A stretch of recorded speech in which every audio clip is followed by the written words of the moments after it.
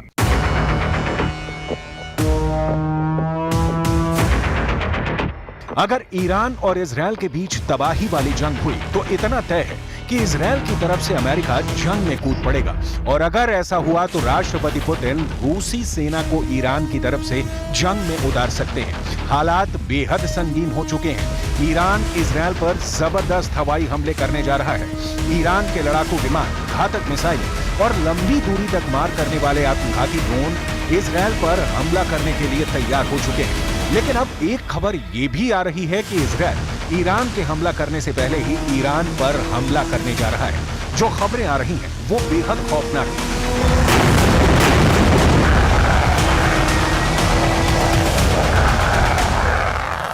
Iran की तरफ से इजरायल पर हमले के खतरे के बीच अमेरिका के विदेश मंत्री एंटनी ब्लिंकन ने सऊदी अरब, चीन, तुर्की और कई यूरोपीय देशों के विदेश मंत्रियों से फोन पर बात की।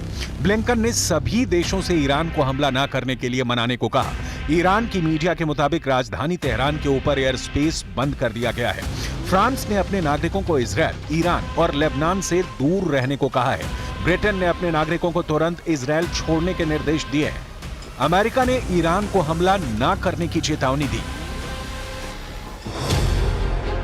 अगले 24 से 48 घंटे के भीतर ईरान के हमले से निपटने के लिए इजरायल की तैयारी तेज हो चुकी है। इजरायल में अमेरिकी एम्बेसी ने अपने कर्मचारियों को अगले आदेश तक कुछ इलाकों में जाने से रोक दिया है। ईरान के हमला करने की हालत में इजरायली सेना पर मोसाद जवाबी तैयारी में जुट गए हैं। इजरायल ने अपने सभी सैनिकों की छुट्टियां रद्द कर दी हैं। שאיראן פועלת נגדנו גם באופן ישיר וגם באמצעות השליחים שלה.